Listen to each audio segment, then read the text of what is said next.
This is still the Ways and Means Committee room. It is still April 29th. We are shifting to a conversation about a Senate amendment to our miscellaneous tax bill regarding TIFs. Just thought it would be good to get in front of understanding what's happening. And so with that, John Gray, will you come tell us what's happening? And the Senate has not finished voting on miscellaneous tax, so anything could happen, but I've not seen amendments related to this one yet, though there might be some, who knows? And maybe, because the floor is yours, John Gray. I am John Gray with the Office of Legislative Counsel, firmly me today, and I'll screen share. It's on the floor in the Senate this morning. And in fact, at some point you may see me run from the room because the yield bill is also. So I've got two, primarily Kirby drafted the miscellaneous tax bill, as you guys know, but there are two pieces of 933 that I have drafted related to the Burlington waterfront TIF. It's a little bit hard to explain. I'll try to give the general framing for this. Basically, I think there was a request to clarify what the retention percentages are for this Burlington waterfront TIF district. And that's because it has a long history. This is a district that predated Act 60. And so it was sort of grandfathered in retention percentages that it had that preceded the introduction of the statewide property tax. And so for a period through 2010, it had, 100% education property tax retention. And then subsequently thereafter, there was an updated TIF plan that came out and they revised their retention percentage down to 75%. Anyway, there were questions as to what their retention percentage is. So I tried to put the questions come from. It came from the auditor's office. And I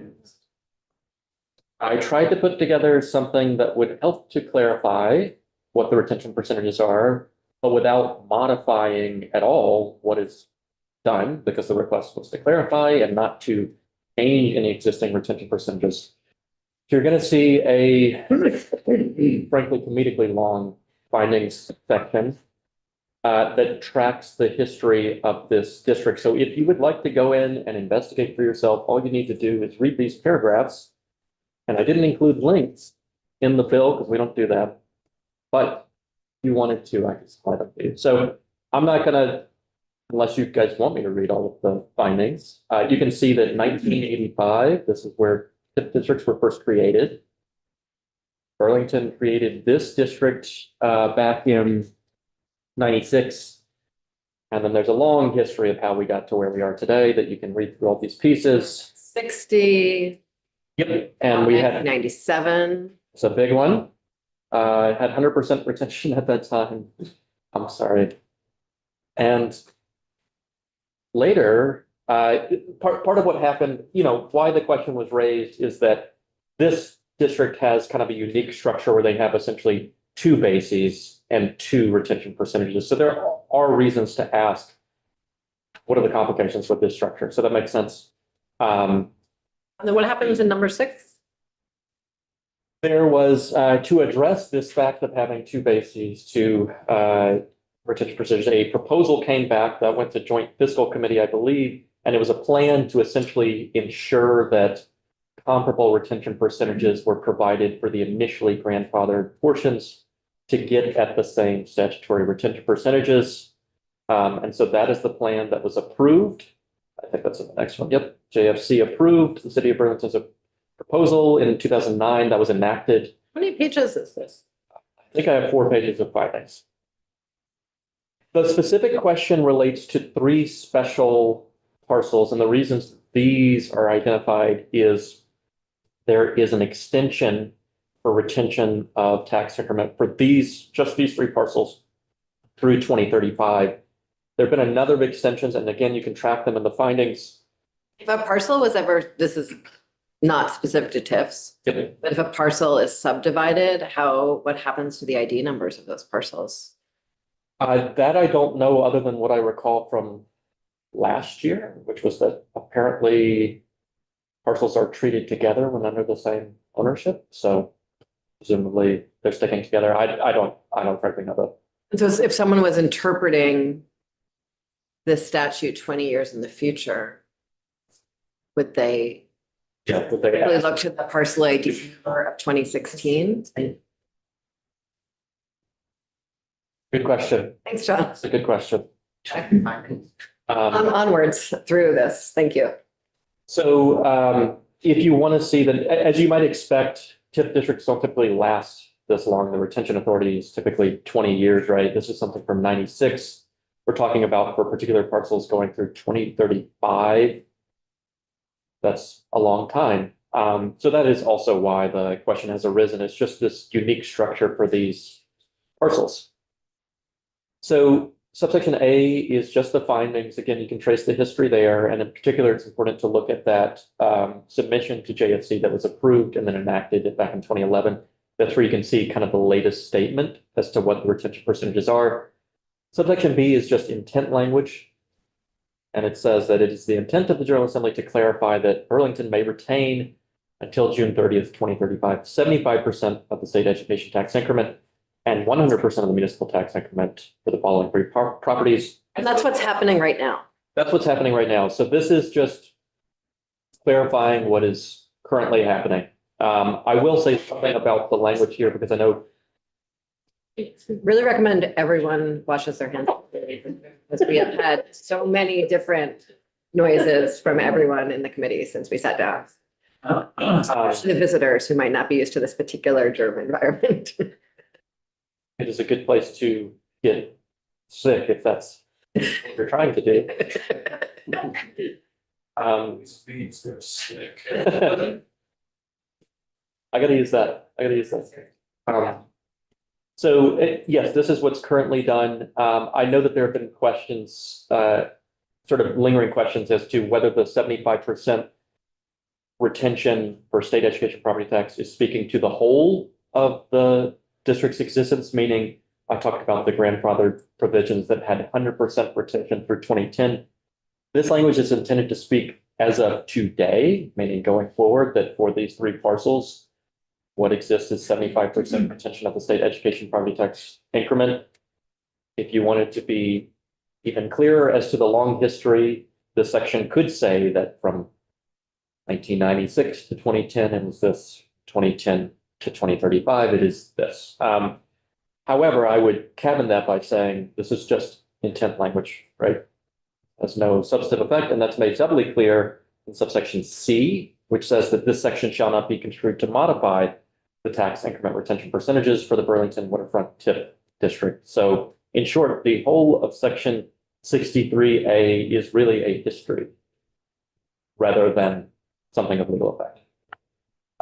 So it's a good place to look if you're trying to understand what's happening in the space. That said, 63B does have substantive provisions and could have an effect on this district. So this is the one I think to spend more time on if you're thinking through implications.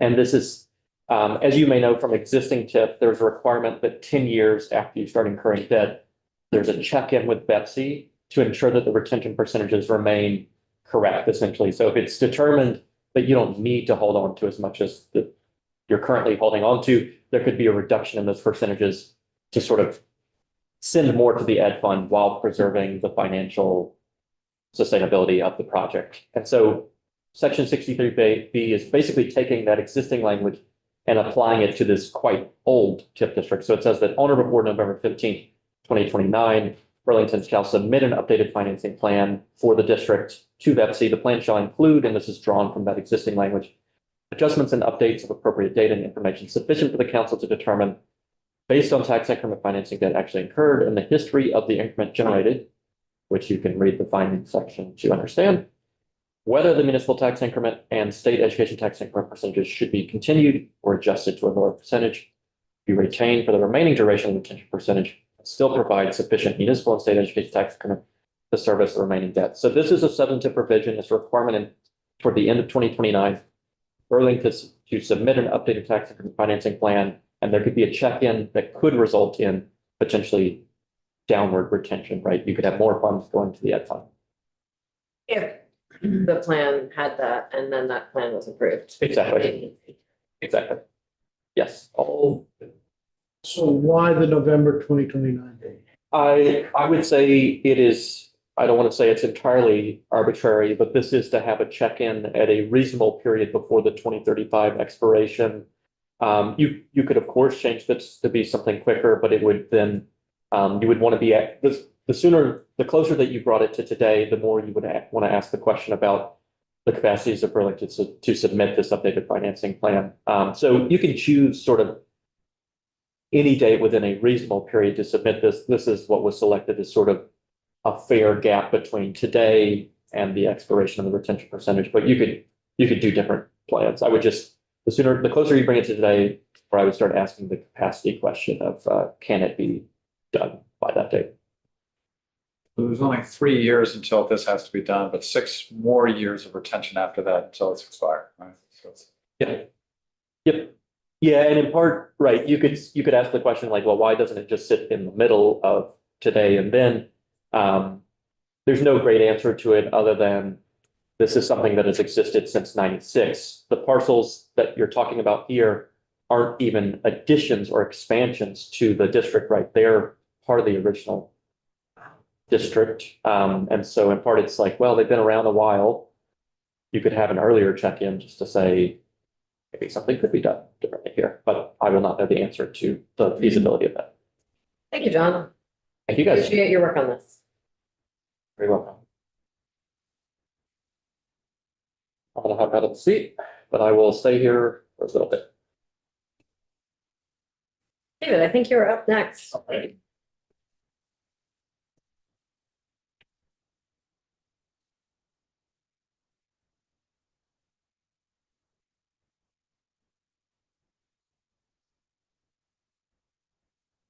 And if you need an outlet, you're welcome to unplug the extra one, right? The staff. That'd be great. I'd love to. Thanks. Yep. My laptop has some setting that slows it down dramatically when it's not plugged in, so. That is the energy saver settings that you can probably turn off. Probably turn off, but I'm not that sophisticated. You are in other things, and that's why you're here today. Thank you. Would you share with us your thoughts on this very long, intense section? So, first, for the record, David White, I'm president of White and Burke Real Estate Advisors, and I'm consultant to the city of Burlington on both its TIF districts, downtown and waterfront TIF district. Among my responsibilities is to do the financial projections for the TIF districts. I don't do the administration or, the actual management of the finances as they operate, but when it comes time to do projections and to prepare to go back to the Vermont Economic Progress Council, that falls into my bailiwick. And following on John's excellent description of what's going on, hang on, let me log back in here, and then I'm going to want to share a screen. Get there. Let's see.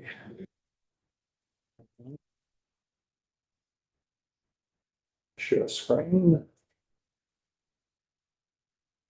That one. Share. So I should say also attending is Ashley Parker. She's here via Zoom. And she, always forget her exact title, but something like the Director of Capital Programs for the City of Burlington. So she's in-house, I'm out-of-house. And there may be appropriate things to ask of Ashley as we go along.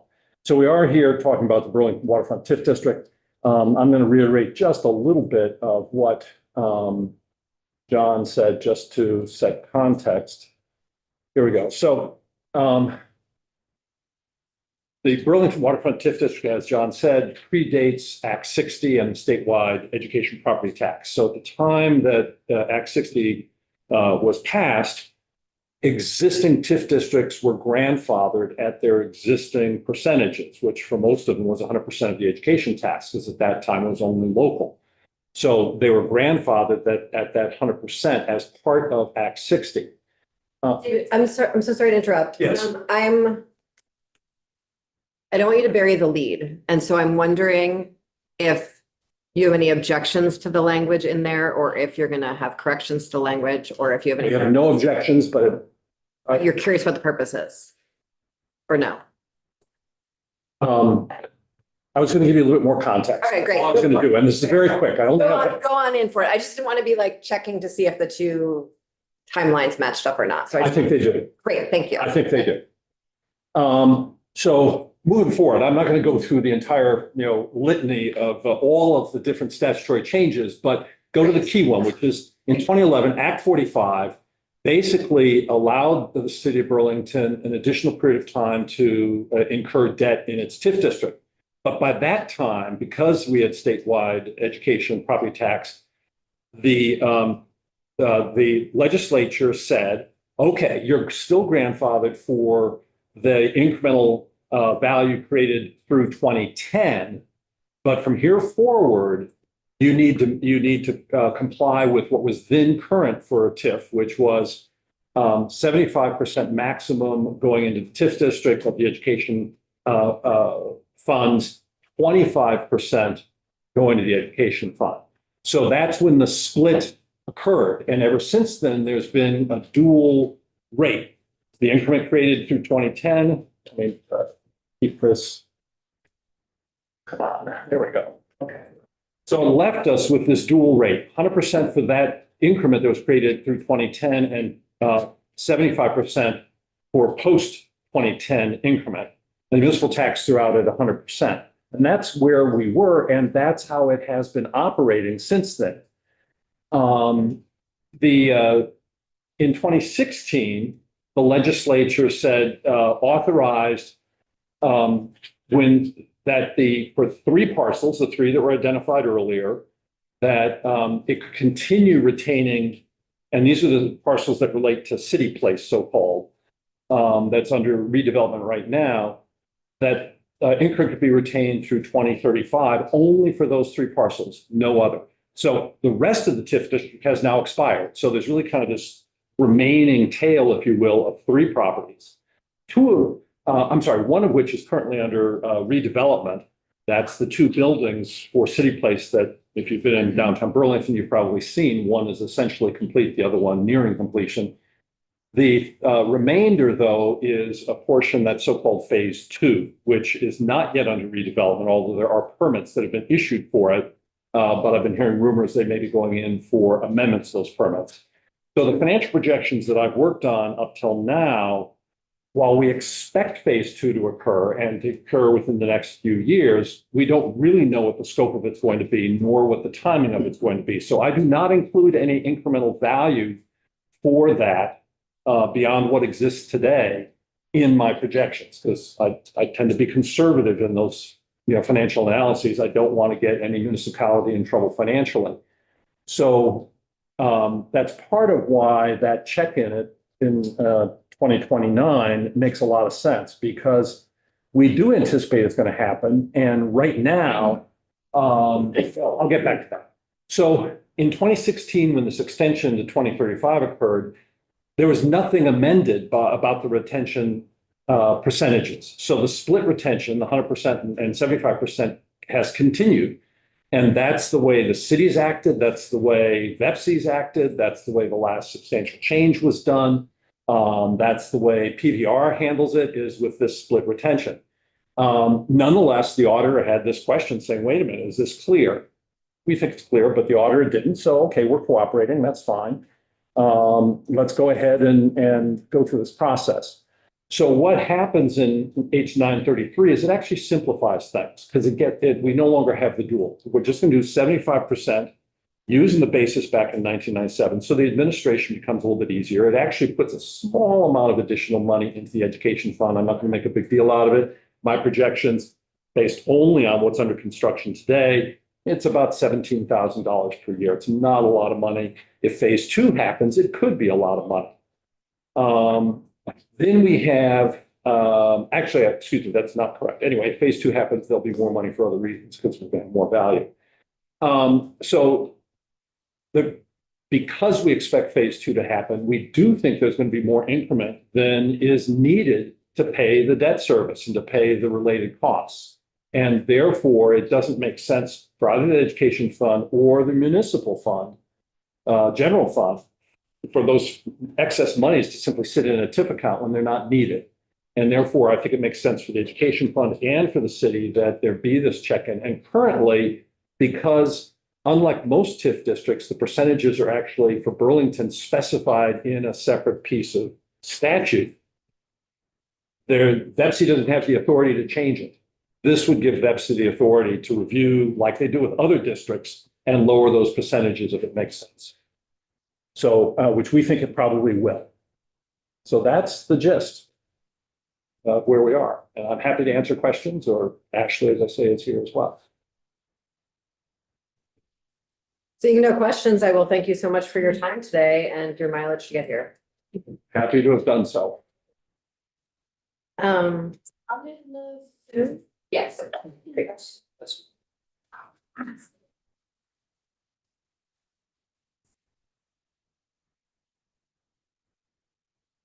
Oh, She was. Ashley, is there anything you would like to add? You don't feel obligated, just being polite. No, thank you. Thank you for seeing us again, I guess again. David captured everything that we're trying to do. We really just want to move forward and keep getting this district, keep moving in a positive direction with this district and doing the right thing. But I am here for questions. If you have any questions about how any of the administration of the district today, or even anything before FY26. So just thank you for hearing us out today. Yes. Since you offered, so when was the last time debt was incurred for a project within the TIF district? Yes, I can answer that. So the city received its last VEPSI approval for debt in FY23. And shortly thereafter, we incurred a note, an intent to fully bond at the time. And David could probably give us more details on, how all that went down with the project, knowing what we were doing, exactly what the developer was doing with the project and how all it was going to phase out over time. It gave us an opportunity to fully incur debt at a later date, after understanding other revenue sources that we were looking to bring in, like grants and other supplemental funding to offset some of the costs affecting the overall project. We just, I don't remember when we're closing on it, but we have just gone out to formally bond for this. So the note will be turned into a bond in the near future here. And so that is it for debt incurrence for this district. Okay, so you've got 10 years really from now until then to really incur debt against that particular bond or note. I mean, to retain. The retention ends in 2035. Okay, yeah, thank you. Mhm. That answers the question. Thanks, Ashley. Thank you. Seem to have lost Tanya from the internet.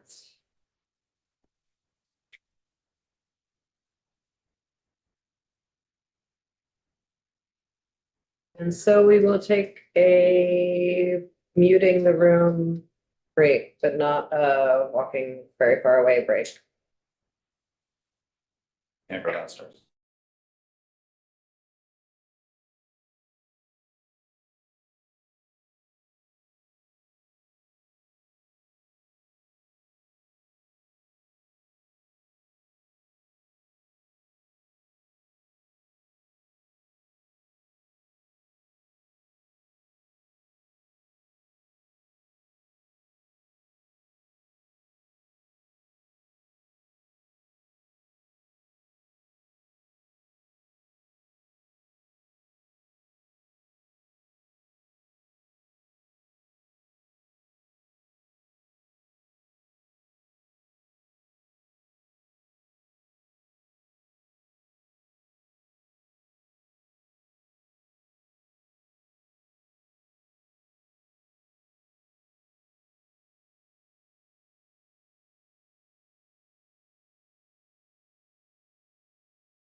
Thank you.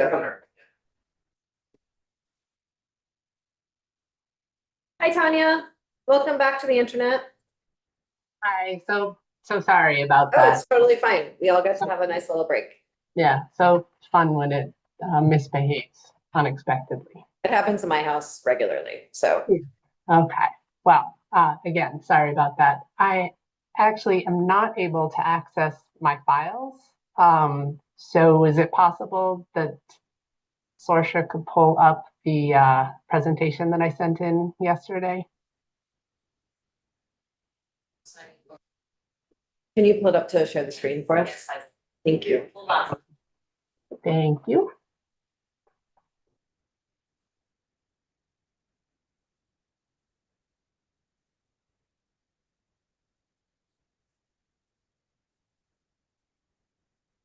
All right, well, while that's happening, for the record, Tanya Morehouse, Chief Auditor with the State Auditor's Office. I've conducted 2 audits so far for the Burlington Waterfront TIF District, so have a fair amount of history with it.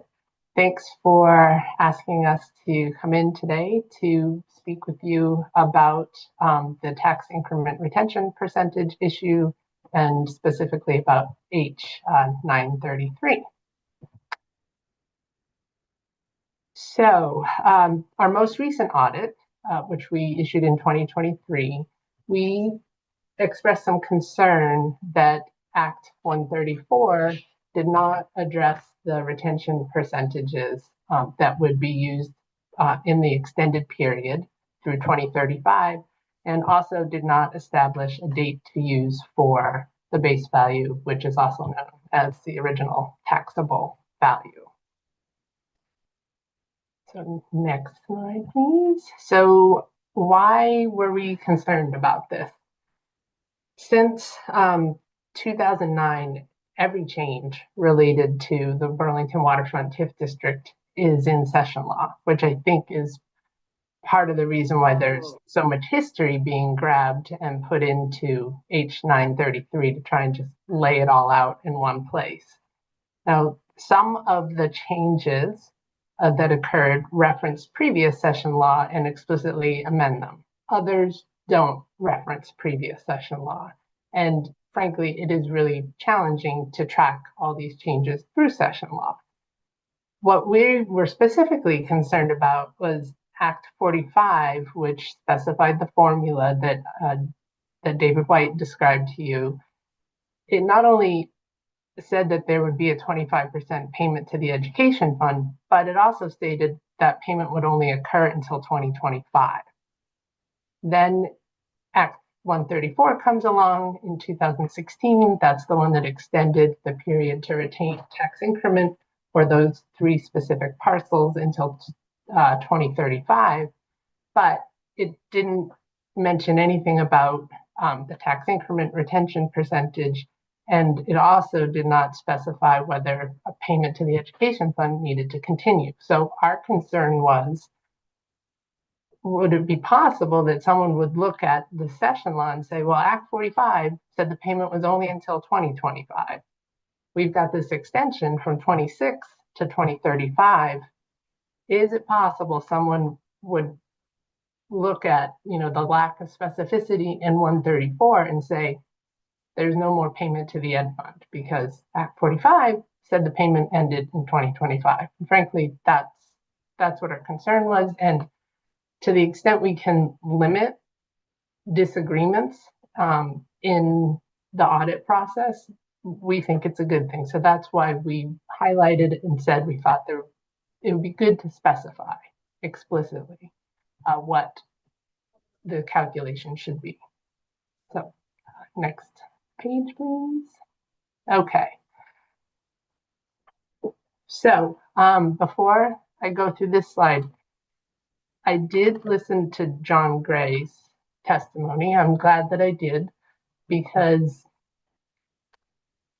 if I understood him correctly, he's saying that 63A is essentially just a laundry list of what has occurred.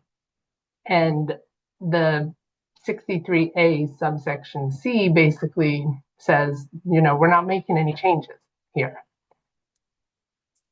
That I find confusing because subsection B explicitly says 75% is the retention percentage.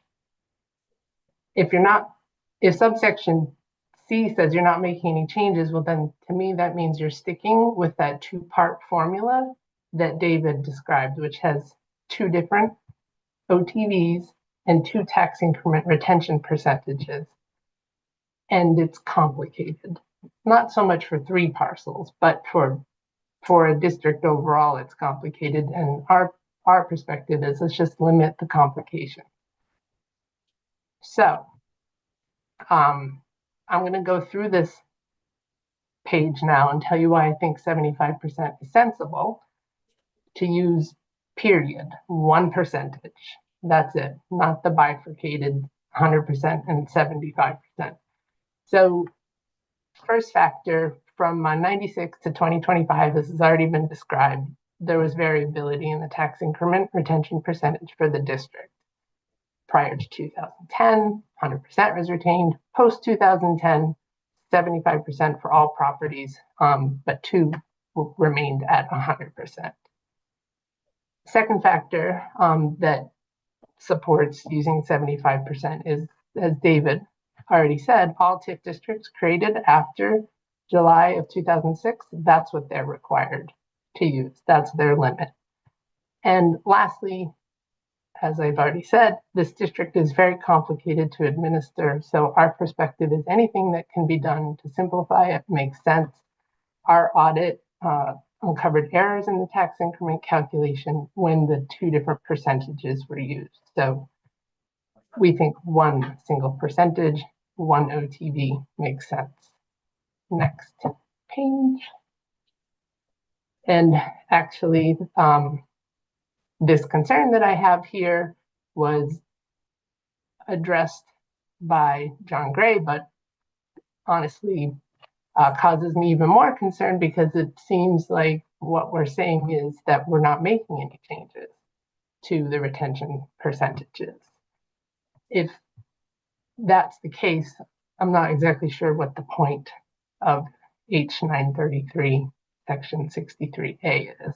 So Tanya, can I ask you a question about that? So John Gray had to go to another committee, so he's not here saying what you're hearing, what you're saying. So if you're able to send him an email, that would be fantastic. Yeah. My understanding is he was saying there was no effect to E, but that B did do something substantive. But I think the question is, it doesn't do anything substantive until that is until that change is approved by VEPSI in 2029. The whole 2029 piece, I think, is a distinct and separate consideration. Okay. So it's, it is a routine process for all TIF districts that I think it is after 10 years of retention. They file with information with VEPSI, and VEPSI reviews whether or not the tax increment retention percentage can be reduced for the ed fund. So I'm sorry, there's a 62B and a 63B, and I was getting them confused while I was following what you were saying. Okay, back to you. Okay, so I will follow up with John Gray though, because I want to make sure that subsection B of section 63A is has legal enforceability, because I think that's the whole point of why yes, this is being made, right? Okay, so all I'm saying here is essentially I'm confused between subsection B and subsection C, because subsection B is definitely making a change to the way tax increment is being calculated in Burlington, but subsection C says it's not modifying the tax increment retention percentages. So I will follow up with him. Do you want me to copy you on that email so you can be in the loop? Sure. Okay. Thanks. Okay, so next page.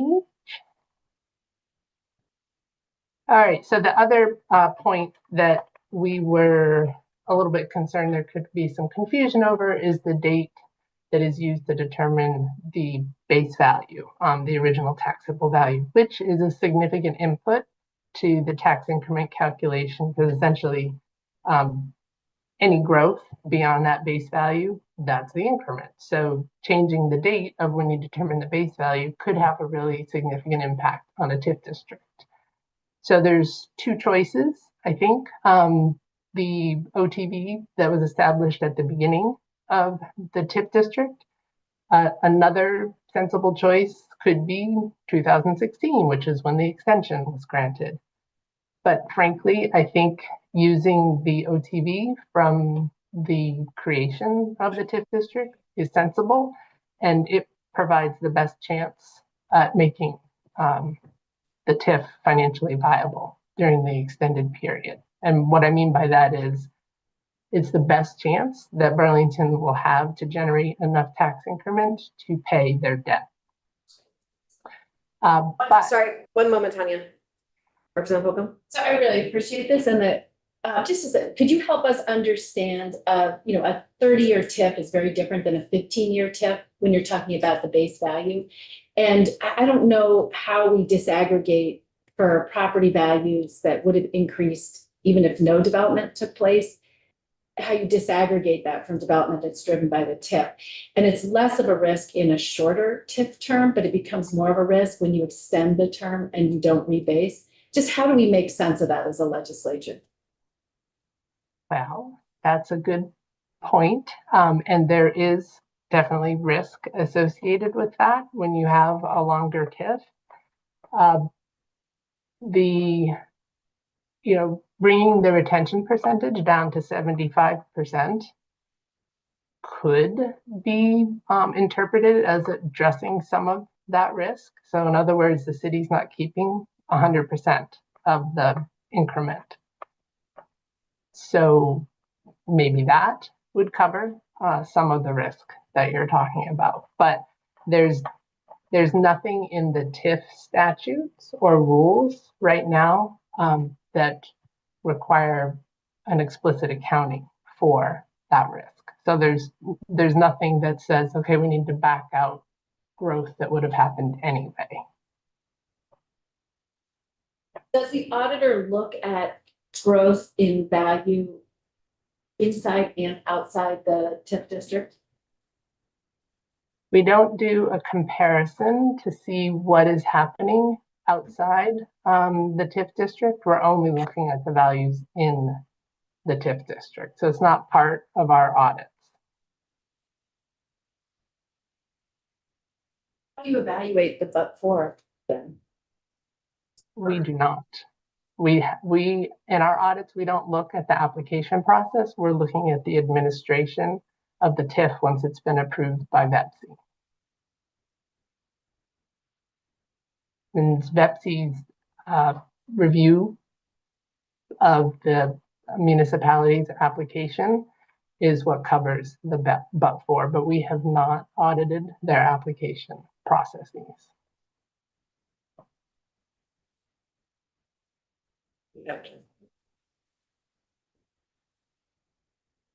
Thanks, Tanya. You can continue. Okay. So just back to this last page here. I would recommend that to avoid any interpretation risk, that it be specified in section 63A what date to use for the OTV.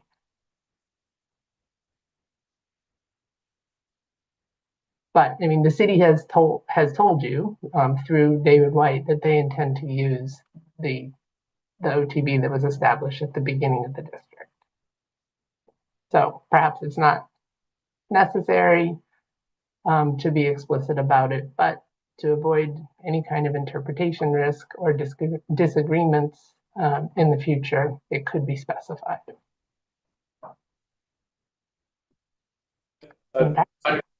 Tony, there's also, it doesn't really say the effective date to go to that 75% retention. So we might want to specify that too.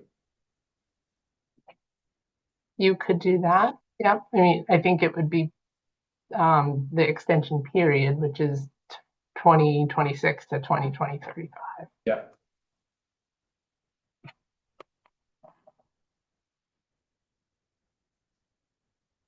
Back to you. All right, that's it for me. Any Oh. more questions? At least I think that's my last page. Yeah, 6 of 6. You can.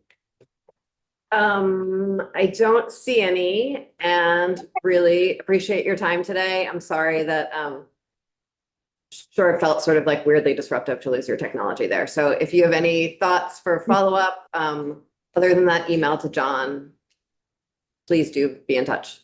Okay, great. Thank you. Thank you. Take care.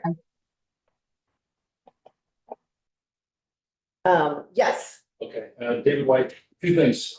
First is that, it's perfectly comfortable specifying DOTD case 96, 97, so 1906, 97. If you want to do that, that's fine. Regarding section C, John Gray testified that it's not really operative and, it's just simply a restatement. And if it creates ambiguity, let's get rid of it. I don't see any problem with that. Certainly it's John, but I'm comfortable on behalf of the city with just dropping section C. I don't think it adds value, and I understand a lot of time I found it perhaps confusing. Because from my perspective, we are making a change. Getting rid of that split percentages going to a single. And finally, if you're going to specify the operative year, I would start with fiscal 27. So this is forward looking. All the modeling I've done is forward looking. And as opposed to having to then redo last year, or fiscal year that's about to end, that'd be very confusing. Yeah. I mean, those three changes would be fine from the city's perspective. Thank you. Anyone have anything else they need on this? No, the only thing I think C is regarding the Burlington's tax increment retention, not for the education. No, never mind. That isn't B. Okay. Yep, okay. Okay, and we have a while on all of this. Everyone, miscellaneous tax bill hasn't even made it out of the Senate yet. So, do you have something? Okay. We are done for the morning. We're back here after the floor. And so I will see you after the floor in this lovely